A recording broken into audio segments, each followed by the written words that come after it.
performance tasks in environmental laws and wildlife policies. The problem or issue that I have read is all about Philippines. Nickel mining projects approved despite inadequate consultation and serious risks to communities' health and environment. And these are the questions that I need to answer based on environmental problems or issue. Number 1, what is the main environmental problem or issue?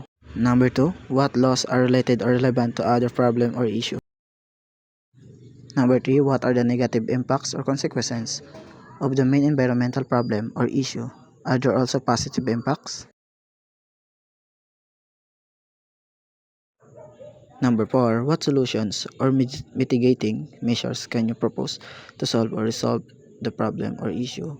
Or how can you enhance the positive impacts? And number 5, what are your key takeaways or learning insight from the article news documentary? So the main issue is inadequate community consultations and consent. Mining projects are being approved without sufficient consultations with and free prior and informed consent or FEIC from affected communities, particularly indigenous peoples. Second is significant environmental risk. The mining operation poses substantial threats to the environment, including deforestation, water contamination, soil erosion, and air pollution. And these are the laws related to the problem or issues.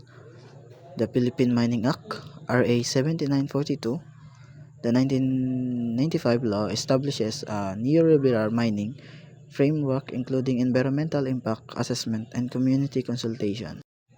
Also, the Indigenous Peoples' Rights Act, or IPRA, protects ancestral domains and requires free, prior, and informed consent (FEIC) for mining projects. Negative impacts of nickel mining in the Philippines are multifaceted, encompassing significant environmental damage, social injustices, and economic inequalities. While the positive impact is economic benefits, technological advancement, infrastructure development, but it's crucial to emphasize that these potential positive impacts are contingent upon responsible mining practices.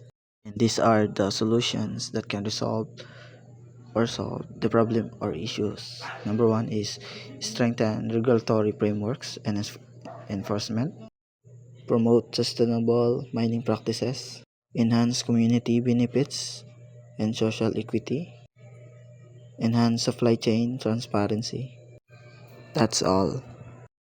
My takeaways is the information highlights the urgent need for stronger regulatory frameworks, improved enforcement, and a fundamental shift towards a sustainable mining practices.